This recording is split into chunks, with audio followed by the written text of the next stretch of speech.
소년부 주일 예배를 하나님께 드리겠습니다. 하나님께서 우리를 예배의 자리로 부르십니다. 우리 함께 그 은혜를 힘입어 하나님께로 나아갑시다. 하나님은 영이시니 예배하는 자가 영과 진리로 예배할지니라. 아멘. 먼저 사도신경으로 우리의 믿음을 고백합시다. 나는 전능하신 아버지 하나님, 천지의 창조주를 믿습니다. 나는 그의 유일하신 아들, 우리 주 예수 그리스도를 믿습니다.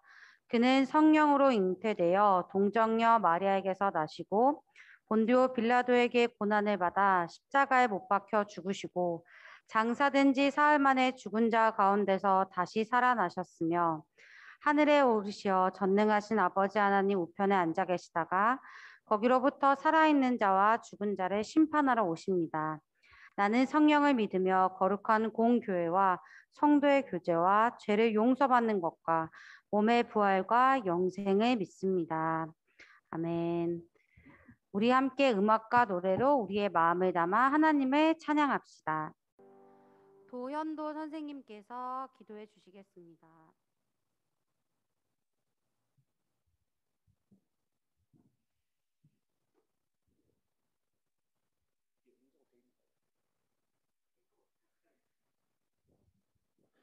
네, 기도드리시겠습니다.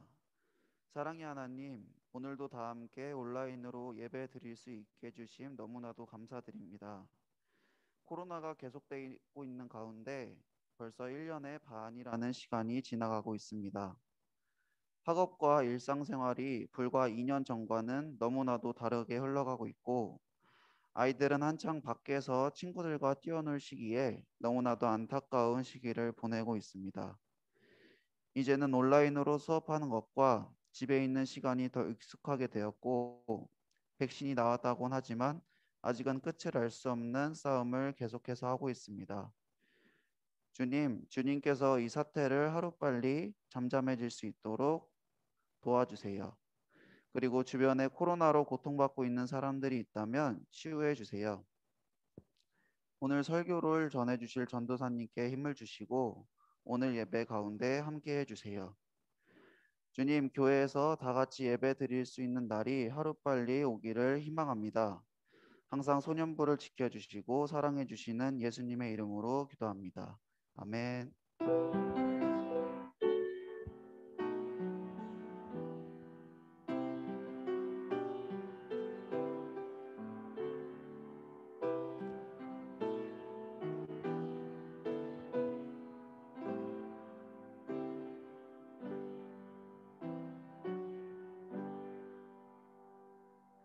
오늘 우리에게 주시는 하나님의 말씀은 느헤미야 1장 1절에서 5절 말씀입니다. 이 말씀 가운데 하나님의 은혜가 함께 하시길 바랍니다. 하가랴의 아들 느헤미야의 말이라. 아닥사스다 왕 제20년 기슬르 월에 내가 수상궁에 있는데 내 형제들 가운데 하나인 하나니가 두어 사람과 함께 유다에서 내게 이르렀기로 내가 그 사로잡힘을 면하고 남아있는 유다와 예루살렘 사람들의 형편을 물은즉 그들이 내게 이르되 사로잡힘을 면하고 남아있는 자들이 그 지방 거기에서 큰 환난을 당하고 능욕을 받으며 예루살렘 성은 허물어지고 성문들은 불탔다 하는지라. 내가 이 말을 듣고 앉아서 울고 수일 동안 슬퍼하며 하늘의 하나님 앞에 금식하며 기도하여 이르되 하늘의 하나님 여호와 크고 두려우신 하나님이여 주를 사랑하고 주의 계명을 지키는 자에게 언약을 지키시며 긍휼을 베푸시는 주여 간구하나이다. 아멘. 전도사님께서 나라를 위한 기도라는 제목으로 말씀 전해 주시겠습니다.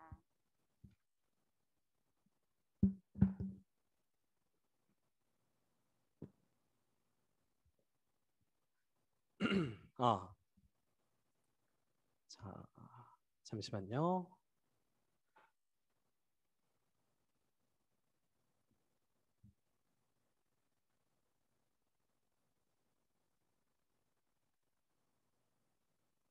자, 여러분 안녕하세요. 안녕하세요. 아이고, 오늘 여기도 사람이 많네요. 안녕하세요. 자, 화면에 대고 인사 한번 해볼까요? 안녕하세요. 네. 오늘 좀 이따 광고 시간에도 그 카메라 켤 수 있는 친구들은 꼭 같이 켜서 그 이따가 사진 찍어줬으면 좋겠어요. 오늘은 나라를 위한 기도라는 제목으로 함께 말씀을 나눠보려고 합니다. 예배 시간에 사람의 말에 불과한 이 설교가 우리의 믿음과 성령 하나님의 일하심을 통해서 하나님의 말씀이 되는 은혜를 누리시길 바랍니다. 자, 우리가 살고 있는 이 지구상에는 정말 많은 나라들이 있습니다. 나라의 기준을 어떻게 잡느냐에 따라 다르겠지만 오늘날에는 대략 200개 정도 되는 나라가 이 땅에 존재한다고 해요. 우리는 그런 수많은 나라들 가운데 대한민국에서 태어난 한국 사람이죠. 오늘 설교 시간에는 나라에 대해서 생각해 볼 건데요. 특별히 우리가 그리스도인으로서 왜 나라를 위해서 기도해야 하는지, 그리고 나라를 위해서 기도만 하는 것이 아니라 어떤 행동을 해야 하는지 함께 생각해 보겠습니다. 자, 오늘 본문 말씀은 당시 수산궁에 살고 있었던 느헤미야의 이야기를 들려주고 있는데요. 오늘 본문의 이야기를 잘 알려면 먼저 수산궁이 어떤 곳인지를 알아야 하겠죠. 자, 여기서 오늘도 어김없이 갑자기 퀴즈 나갑니다. 여기 보이는 4개의 글자들 중에서 수산궁 할 때 쓰는 궁은 어떤 한자일까요? 자, 이 4개 중에서 자, 손 들고 얘기해 보세요. 어차피 확률은 4분의 1이니까 찍어도 됩니다. 자, 민준이 음소거 돼 있어요? 이쪽에 있는 거요. 여기 그 1번, 2번, 3번, 4번 해볼까? 3번. 3번. 3번 아닙니다. 자, 다나 1번이요? 1번. 1번도 아니에요. 자, 이제 확률은 2분의 1입니다. 2개 남았어요. 민준이 아까 했으니까. 자, 다른 친구들, 자, 확률이 2분의 1이에요. 1번 아니면 4번인데. 자, 지금 카메라 킨 친구가 지금 남은 친구 하율이밖에 없어요. 건우도 켰네. 도윤이도 켰고. 자, 누가 한번 해볼 사람? 자, 달란트 가져. 건우 4번이요. 4번. 4번 아닙니다. 그럼 하나 남았는데 정답 누굴까요? 자, 이거 누가 가져가시면 되는데. 자, 그래요. 그냥 넘어가겠습니다. 정답은 2번이죠. 2번. 집 궁자 써서 수산궁인데요. 자, 이게 그 궁궐 할 때 쓰는 그 궁자예요. 그러니까 수산궁은 궁궐이었던 거죠. 자, 여기 1번 이거는 그 궁극기 쓸 때 그 궁이에요. 궁 쓴다고 할 때. 이거는 아무튼 그렇고. 자, 궁궐. 여러분 궁궐에는 누가 살죠? 궁궐에는 왕이 삽니다. 그렇죠? 그러니까 수산궁은 당시에 왕이 살던 궁궐이었어요. 당시에 페르시아 왕이 살던 궁궐이었습니다. 자, 우리 기억을 한번 잘 더듬어 봅시다. 이스라엘 나라가 북이스라엘과 남유다로 분열되었고 북이스라엘은 아시리아에 멸망했고 그리고 남왕국 유다는 어느 나라에게 멸망해서 포로로 끌려갔다고 했었습니다. 어디죠? 자, 이것도 달란트 걸고 얘기해 봐야 되겠다. 민준이? 이집트. 안 들려요? 이집트요. 이집트 아닙니다. 이집트는 훨씬 옛날이고. 자, 남왕국 유다가 어느 나라에 멸망을 했죠? 자, 그래요. 민주 한 번 더 해볼래? 모르겠어요. 자, 그래요. 정답 바벨론이죠. 바벨론에게 멸망을 당해서 많은 사람들이 포로로 끌려갔다고 했습니다. 그런데 그 남왕국 유다를 멸망시킨 바벨론도 나중에는 다른 나라에게 멸망을 당하고 말았는데요. 그 바벨론을 멸망시킨 바로 그 나라가 페르시아입니다. 이 페르시아 제국의 궁궐에 느헤미야가 살고 있었대요. 느헤미야는 이후에 왕의 술 맡은 관원이 되었습니다. 관원 신하예요. 왕의 신하, 술 맡은 신하가 된 거죠. 당시로서는 상당히 높은 관직이었다고 합니다. 그렇게 수산궁에서 잘 살고 있던 느헤미야에게 어느 날 유다 땅에서 느헤미야의 형제와 친구들이 찾아왔습니다. 그래서 느헤미야는 그들에게 물어봤죠. 그 포로로 끌려오지 않고 유다와 예루살렘에 남아있던 사람들은 어떻게들 살고 있어? 이렇게 물어봤더니 느헤미야는 뜻밖의 아주 슬픈 소식을 전해 듣게 되는데요. 예루살렘 성은 무너지고 성문은 불타서 동족들이 아주 힘겹게 살아가고 있다는 소식이었습니다.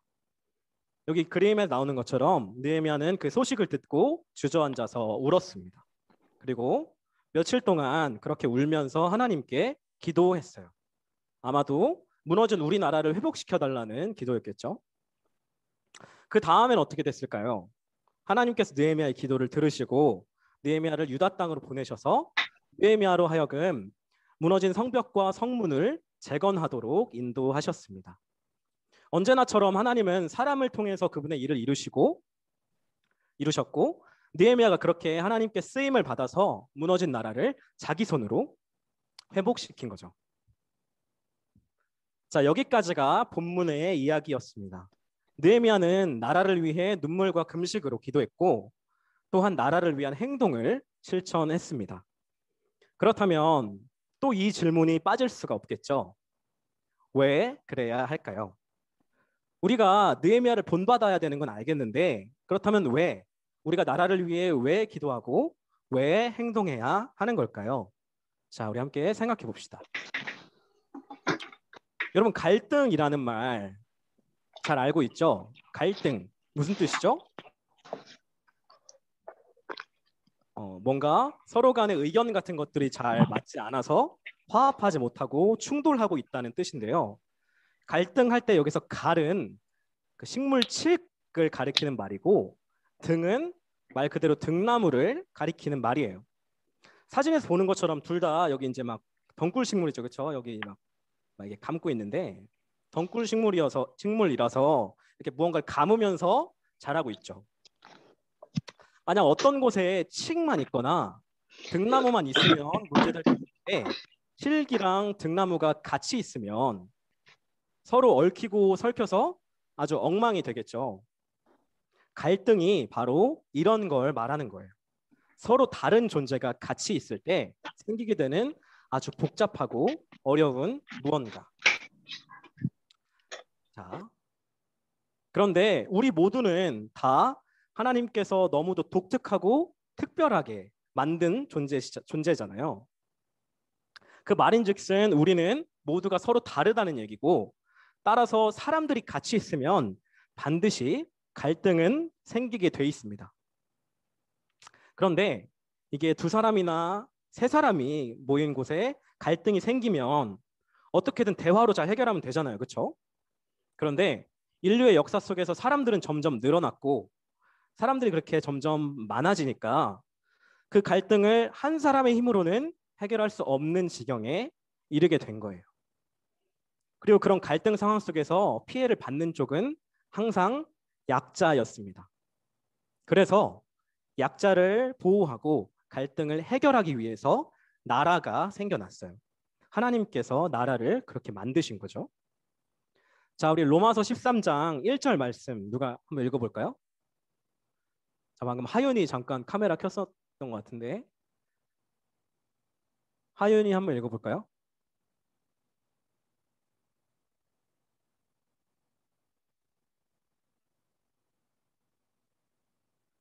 자, 하윤이가 안 되면 자, 정말 오랜만에 다나 한번 읽어봅시다. 다나 방금 손 들었는데 각 사람은 위에 있는 권세들에게 복종하라. 권세는 하나님으로부터 나지 않음이 없나니 모든 권세는 다 하나님께서 정하신 바라. 아멘. 네, 제가 다나 달란트 하나 드리겠습니다. 그래요. 각 사람은 위에 있는 권세에게 복종하라. 권세는 하나님께서 정하신 것이라고 얘기하고 있죠. 하나님은 그렇게 수많은 사람들 가운데 있는 갈등을 해결할 나라의 대표, 그러니까 지도자들을 세우셨고 그 지도자들이 약자들을 보호하도록 하셨습니다. 로마서 13장 4절 말씀처럼 지도자들은 하나님의 사역자로서 선을 행할 책임을 부여받은 거죠. 그렇게 이 세상에 나라들이 세워졌으니까 이 세상에 갈등은 사라지고 평화가 찾아왔겠네요. 정말 안타깝게도 아니었습니다. 사람과 사람 사이의 갈등과는 달리 나라와 나라 사이의 갈등은 사람들로 하여금 전쟁을 하도록 만들었죠.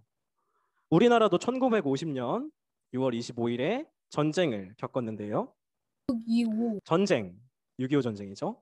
이 땅에서 일어나는 일들 중에 가장 끔찍한 일이라고 할 수 있을 것 같아요. 하나님은 이 땅의 갈등을 해결하고 평화를 이루게 하기 위해서 나라들을 만드셨는데 언제나처럼 인류는 하나님의 의도와 반대로 전쟁을 일삼고 약자에 대한 폭력을 수도 없이 저질러 왔던 거죠.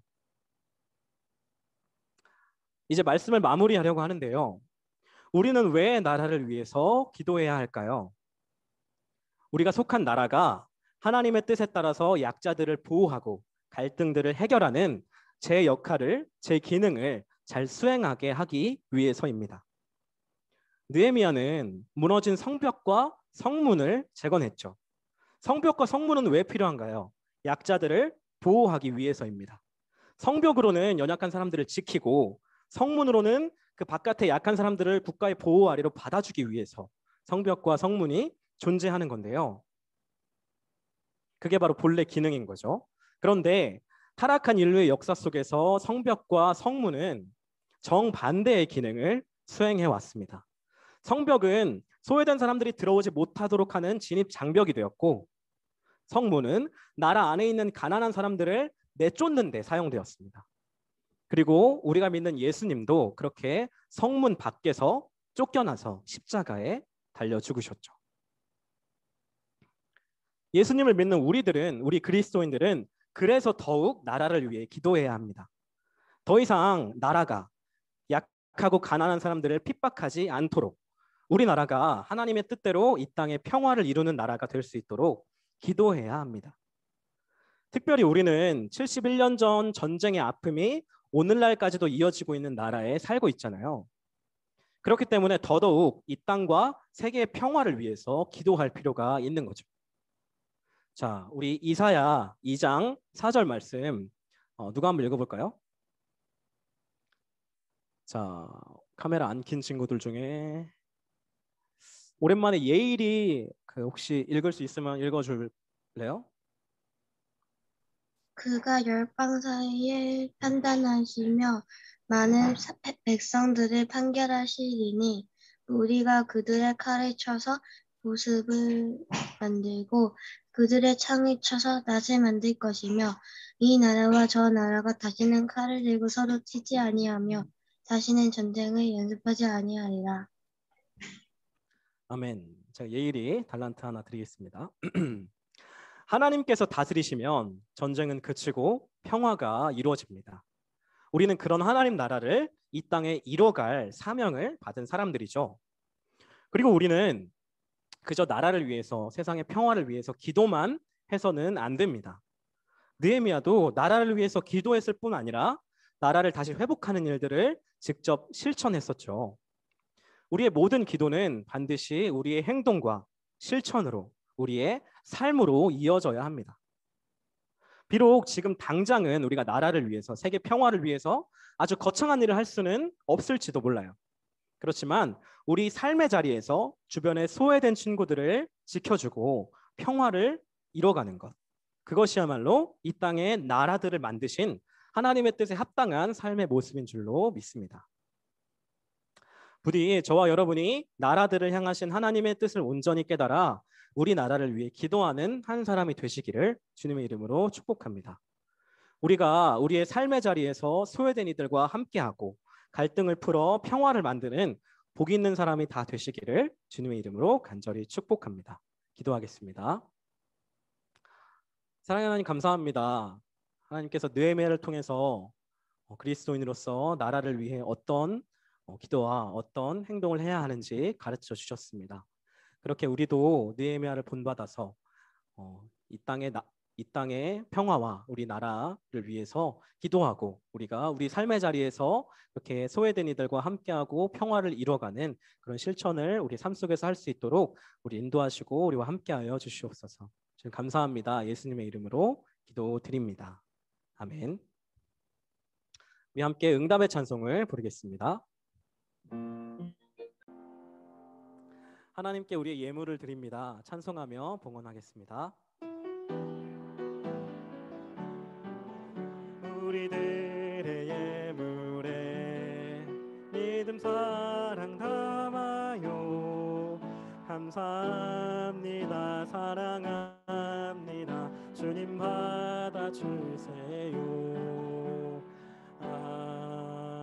아멘. 기도하겠습니다. 사랑의 하나님 감사합니다. 우리가 가진 모든 것이 하나님께로부터 온 것임을 고백하는 마음과 감사하는 마음으로 예물을 드립니다. 예물이 쓰이는 곳마다 하나님 나라가 임하게 하시고 하나님의 영광이 나타나게 하여 주시옵소서. 하나님, 우리가 이 땅의 평화와 갈등을 해결하는 평화를 만들고 갈등을 해결하는 한 사람 한 사람이 다 되기를 원합니다. 하나님께서 나라를 만드실 때 어떤 의도를 가지셨는지 우리가 하나님의 뜻을 헤아리고 그렇게 하나님의 뜻을 하나님의 뜻을 순종하고 그렇게 이 나라를 위해서 기도할 줄 아는 우리 소년부 모든 사람이 될 수 있도록 우리와 함께 하시고 인도하여 주시옵소서. 주님 감사합니다. 예수님의 이름으로 기도드립니다. 아멘.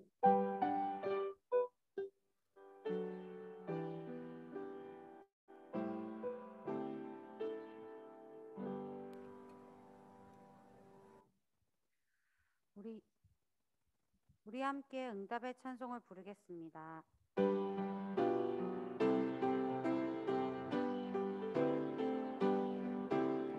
예수의 피로 연합한 자는 다 함께 모여서 같은 반 사명 준행케 되니 기쁨이 한없네. 대방교회 학교 만만세 만만세. 대방교회 학교 만만세 만만세. 마지막으로 주님께서 가르쳐 주신 기도로 소년부 주일 예배를 마치겠습니다. 하늘에 계신 우리 아버지, 아버지의 이름을 거룩하게 하시며 아버지의 나라가 오게 하시며 아버지의 뜻이 하늘에서와 같이 땅에서도 이루어지게 하소서. 오늘 우리에게 일용할 양식을 주시고 우리가 우리에게 잘못한 사람을 용서하여 준 것 같이 우리 죄를 용서하여 주시고 우리를 시험에 빠지지 않게 하시고 악에서 구하소서. 나라와 권능과 영광이 영원히 아버지의 것입니다. 아멘.